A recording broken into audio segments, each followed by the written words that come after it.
What defines a risk? As a noun, a risk is defined as a situation involving exposure to danger, and as a verb, exposed to danger, harm, or loss. I feel like risks have their own spectrum, falling from, asking your crush out in fear of rejection, all the way to jumping out of a plane in fear of risking your life. While one is obviously way more dangerous than the other, they both do one thing. They make you uncomfortable and force you to grow.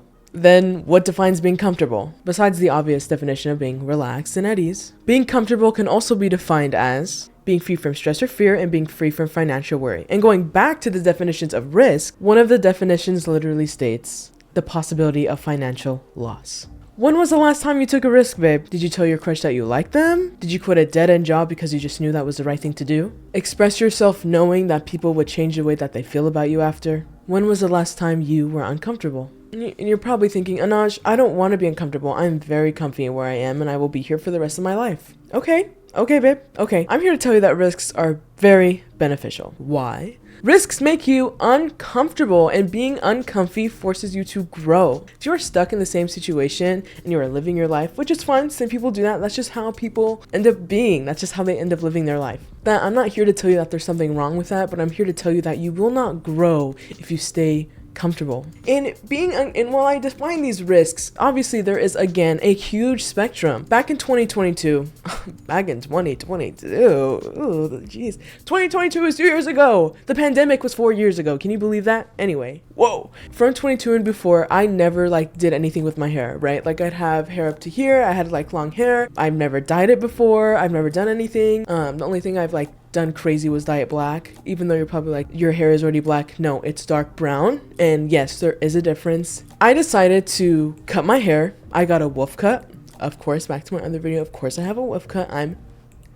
Okay, I had a split dye. The bottom half of my hair was blonde, and that was crazy to me. That was a risk because I didn't know how it was gonna turn out. Changing my haircut also helped me just define myself more physically, if that makes sense. Dress a little bit more upgraded. I wouldn't say different. I've always dressed the same. It's just upgraded. It looks a little bit better, I hope. I don't know. Me wearing my Don Toliver tortilla, whatever, in sweats when I went to the grocery store, still wearing this outfit, by the way, because I was I'm gonna film a video today.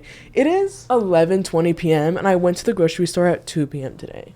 I was determined. I've been comfy all day, right? Risks have a spectrum, so I'm not here telling you to abandon everything that you've ever done, but do something with your life, and I hate to be like that, but just do something. Change your hair.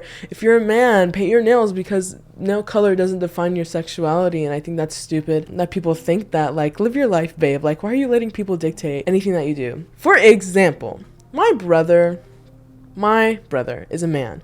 My brother doesn't really do things for himself. He does things, and this is just, I don't know why his brain is wired like this. Power to him. If he's happy, he's happy. He does things because other people like them. He doesn't really like anything.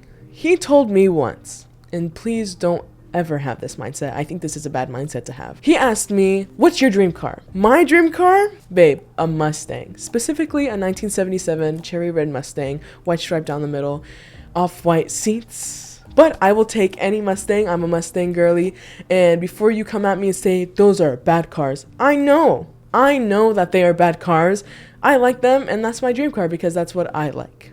Let me tell you what this man told me. At the time, he was driving an Infiniti, whatever. This man tells me that his dream car is a Ferrari. Not because he likes it, not because he himself likes it, but because if he were to go to valet, they would take out the Infiniti out of a parking spot and park his Ferrari instead. And I don't know. I don't care. Take out my Mustang. I will sue your dumbass valet fucking what? That to me is just power to you, I guess. Have your reasonings, but it's not his dream car because he likes it. It's his dream car for status. You know what I mean? It's not real. It's not a real thing. To me, that's just how my brain works. Sorry. I go on tangents. I get off track. Back to risks.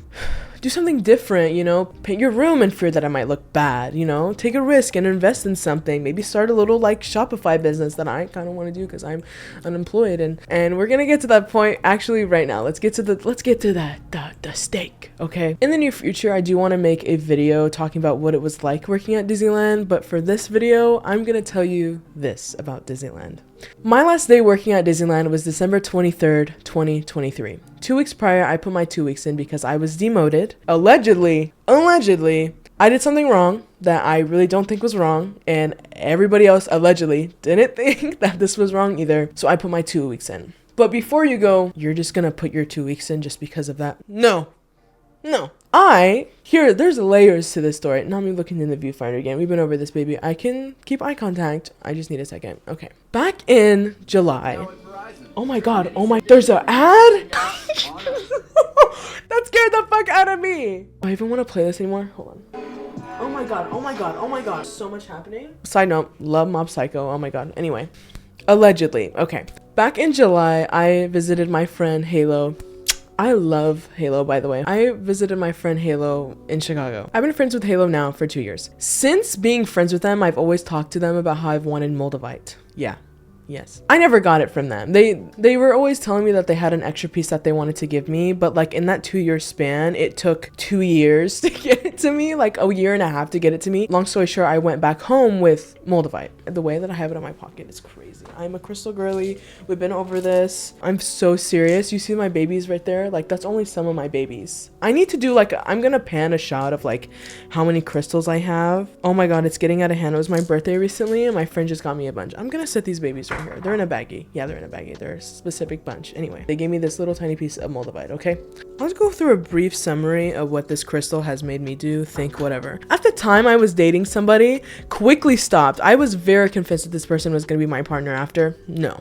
Not at all. They suck. They suck a lot. They suck so much. I don't hate you, but you suck. But to be positive on like a short little brief thing, you need to get your stuff together before you get emotionally involved with somebody, period. And that's for anybody that needs to hear that. Seriously, it sucks having to deal with people that don't know what they're doing. Anyway, so I stopped dating that person quickly, like literally a week after I had this Moldavite. What else that happened? I quit smoking the Pizaza. I quit smoking that.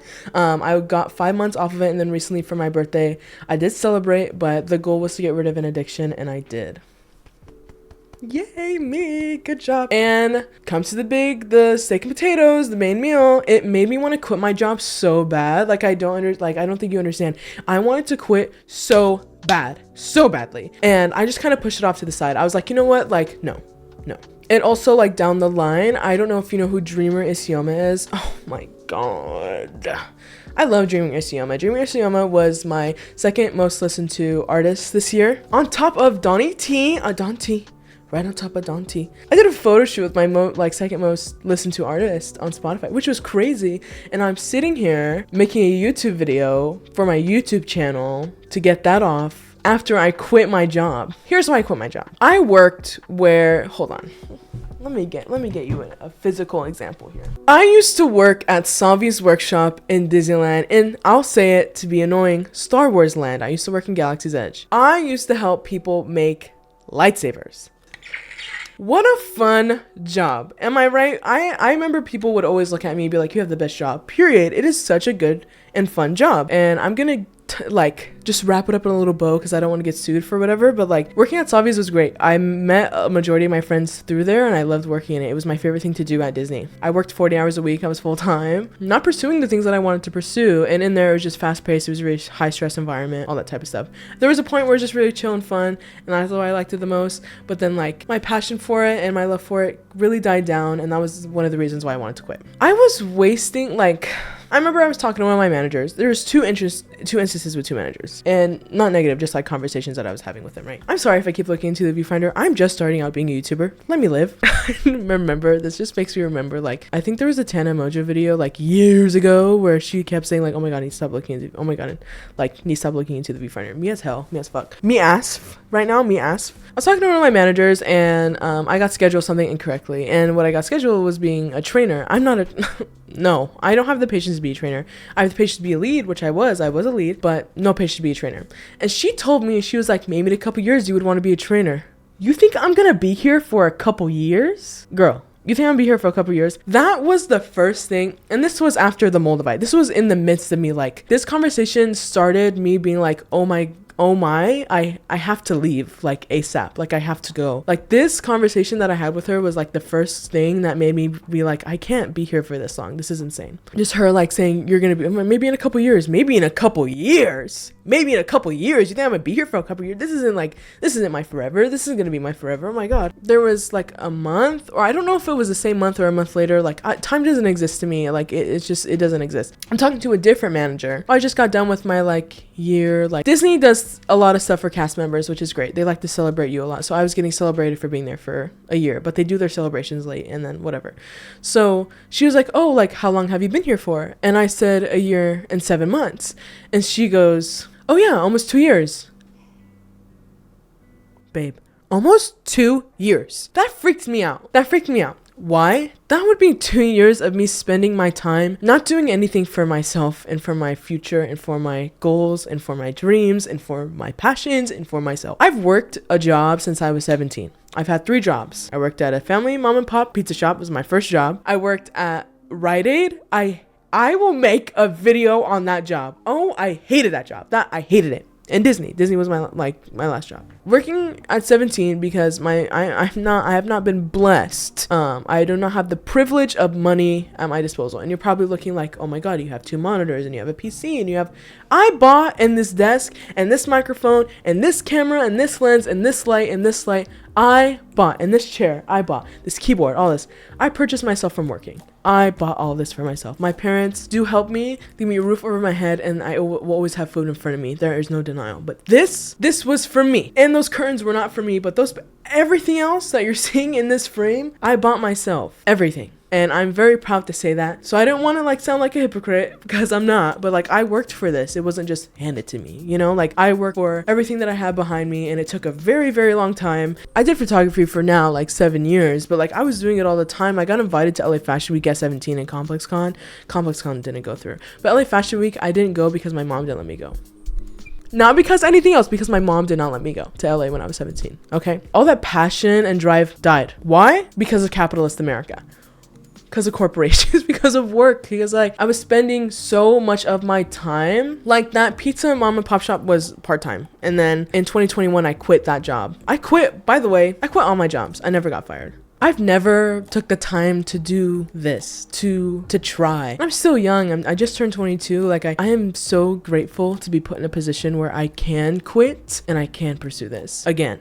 I'm not really like, my parents support me enough to live, and I am so grateful for that, and I will never take advantage of that, and I'll never not be grateful. I am watching my money. I'm watching what I spend, and I'm watching all this because I'm not employed. I'm unemployed at the moment, and that's okay. That's the risk I took to be happy, to grow, to change. That's the point. I'm really I like talking, I like telling stories, I like motivating people. I love being of service. Oh my God, I love when people come to me and like, I don't know what to do. And I'm like, you don't know what to do? Let's figure it out together. Like I love doing that. Like I am in no way like an expert. Like I'm in no way, shape, or form. You don't have to take my advice. And I don't even know if I'm really giving advice. I think whenever somebody like asks for help, I try to let them know, because something I really hate is when people try to help you when they have literally no experience or like no relativity to what you're going through. So something I do when someone comes to me with something I've been through is like, here's what I've been through, here's what I did to get through that. How can we fit that with you? You know what I mean? Like kind of that. I took the risk. I quit a job that I really, really loved, that I was very comfortable at, but I was unhappy at. It's a dead end job for me. It paid very nicely for a 22-year-old, you know what I mean? Disney pays well, and they give you a lot of good benefits, and they do a lot for you as a cast member, and I'm never ever gonna bash them for not doing that, you know what I mean? Like Disney is a good company. And don't worry, Mickey isn't behind the camera with his mouse tool pointed at me, okay? Genuinely, like working for that company was really fun. Obviously at the end of it, like I briefly mentioned, I did get demoted, which kind of was just the straw that broke the camel's back. It wasn't, oh my gosh, I'm overreacting and I'm gonna quit. No, that was my last straw. That was my final push. If you don't move, the universe will push you. I told you guys. I literally just told you. I've been wanting to quit since I got that Moldavite. And since I didn't take any action, since I didn't do anything for myself, the universe helped me, pushed me out. What have I been doing since? Trying to figure it out. I'm making a foundation. I'm really taking that risk with nothing, with nothing. I do have a plan. It's not like I don't have a plan. The thing is, it's not conventional, you know? It's not, I'm gonna go to school and I'm not doing that. I don't want to. Like, I have a plan B. Don't get me wrong. I love to plan. I love a little spontaneousness. Girl, I don't know. I literally just said it like I haven't gone to school. I was doing, like, I'm not fully uneducated. I finished my general education through college. I just didn't go through majors and stuff like that because there was so much I wanted to do that I couldn't do it for some reasons, and then all this type of stuff. Finances, being uninterested, having to just go, like, there's so much stuff with school that it doesn't appeal to me at all. I do have a plan B, and I will always advocate for having a plan B. I have a plan B. The problem was I was treating plan B like my plan A. No, my plan A is this: content creation, making my music, Extreme Annaje on all platforms. I have a song called Dream Girl coming out soon. Making YouTube videos, and I've always wanted to do this, is make YouTube videos, but stuff has always stopped me, and I'm just taking that risk to be perceived by manifesting millions of people. I want to be seen by people. I want to be heard by people, but to get here, I had to be seen and heard for myself. Like, I really had to get through a lot of stuff to just be able to be comfortable on camera and be able to just know that people are going to come on here and tell me that I'm ugly and dumb and stupid and I'm not making any sense, and that my crystals are dumb and they don't work and you're dumb, and it's like, I don't care what you think. Like, I really don't. Like, my life is my life. I can turn off this camera whenever I want, you know what I mean? I cannot upload this video. It doesn't matter.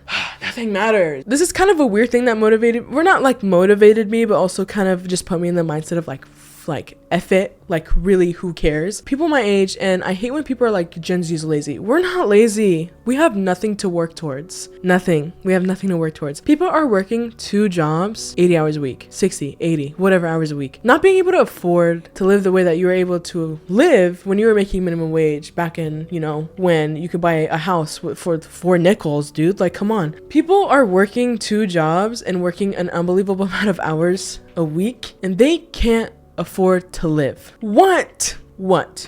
There's so many options here. And on top of that, it's like, you go to school, you're in an insane amount of debt, and you can't get a job.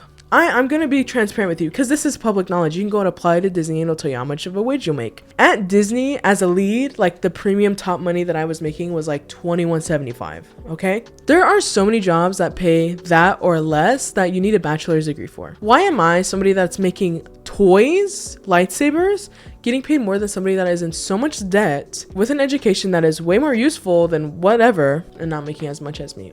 And even if they are making more than me, which they should, because that makes sense, right? Or whatever. I think everybody should just make a livable wage in general. Anyway, they're like, no one's getting paid enough. Nobody is getting paid enough. On top of all of that, it is so hard to get a job, right? Like, it's insane, really, really hard to get a job now. And you're not even promised a job anymore with a degree. Usually the outlook, the layout is go to school, get a degree, get a job, be able to live. No, that doesn't work anymore. It just doesn't. People are making FU money off of like the weirdest and randomest things. People literally, let me explain drop shipping to you in like 5 seconds, or as like fast as I can. Go on TikTok, scroll, find an ad, find a product like a necklace or a t-shirt or something that you can also sell. Make a Shopify website for like $20 a month, put all your products on, and make and run ads on Facebook and TikTok, and then watch your sales go up. No education required. I literally just told you how to dropship. Just go. You just need money to invest in it. And people, you don't need that much money to invest, but the problem is it's a lot of trial and error. It's a little bit of a gamble. But sometimes it just hits for people, and people are making $44 million a year, and they're doing all that type of stuff, and they're my age. Oh my gosh, it's amazing. And in no way do I look at these people in jealousy. It's like, you do you. If I wanted to do that, I could. I don't want to. If you want to do that, you could. Do you want to? Like, it's just a lot of stuff where it's like, do you want to do that? Like, why don't we ever get to ask if we want to do stuff? Where did this video go? Oh my gosh. I told you I like to go on tangent. I need to stick to the plot of the original. I need to stick to the original plot. Take a risk. Take a risk. Dye your hair. Paint your nails. Change your wardrobe. Get a tattoo. Do something. I don't know. Like, make a YouTube video. Make a TikTok. Make a song. Put it out on platforms. Rearrange your room. Buy a lottery ticket. Jump out of a plane. Okay, hold on. Wait. Is there really, can I even say that? Like, in together? Like, really? Do something. Be uncomfortable. Grow. Do some uncomfy training, you know? I'm gonna say something corny and cheesy and whatever. To be cringe is to be free. Listen. This life is too short not to try. Just give it a shot. You're looking at my subscriber count. I have 15 subscribers as I am recording this video. Take a risk. Just try. Just try. And if you fail, who cares? At least you won't regret never trying. Just give it a shot. I don't know anything, but anything is possible. like, comment, subscribe. I'm so happy to meet you, and I hope I get to see your face again, and I hope you get to see mine. But yeah, like, comment, subscribe. I'll see you later.